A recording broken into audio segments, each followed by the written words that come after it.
আসছি আজকে হাতি হত্যার বিচারের দাবিতে। কর্মসূচি হচ্ছে আপাতত সর্বাত্মক অবরোধ কর্মসূচি। আমাদের কর্মসূচি তো ভাই একটাই, যে হাতি ভাইয়ের হত্যাকারীদের বিচার চাই আমরা।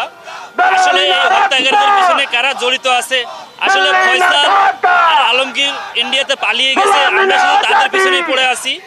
আসলে আজকে নিউজে দেখলাম প্রায় 10-এর অধিক ব্যাংকে প্রায় 218 কোটি টাকার লেনদেনের চেক পাইছে অনুসন্ধানকারী প্রশাসন।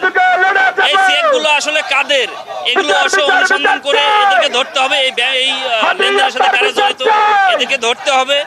এবং আমাদের সর্বশেষ যে আমাদের চাওয়া, আমরা হাদি ভাই হত্যার যারা সাথে জড়িত আছে প্রত্যেককেই আমরা আইনের আওতায় আনতে চাই। এবং যতক্ষণ না আমরা সঠিক বিচার পাবো ততক্ষণ আমরা রাজপথ ছাড়বো না।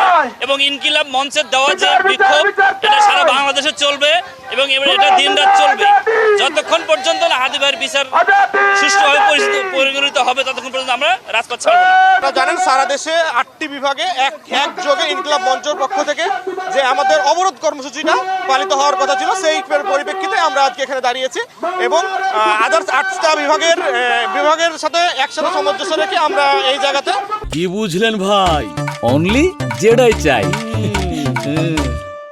অবরোধ কর্মসূচি পালন করছি এবং এটা যতক্ষণ পর্যন্ত আমাদের ইনকিলাব মঞ্চের যে মেন শাহবাগ থেকে ঘোষণা না আসছে ততক্ষণ পর্যন্ত আমরা রাজপথ ছাড়ছি না, রাজপথে আছি। এখন পর্যন্ত আমরা সিদ্ধান্ত নিইনি, তবে যে কোনো সময় সে সিদ্ধান্ত আমরা নিতে পারি, এটা হলো কথা। আমরা জনগণের সাথে, দেশের সাথে এবং দেশের সঠিক আইন যেন প্রণয়ন হয়, এই জন্য আমরা আজকে বিচারের জন্য মাঠে নামছি। ইভেন আমরা একটা ন্যায্য বিচার চাই এবং বিচারের দাবিতে আমরা আজকে রাজপথে নামছি।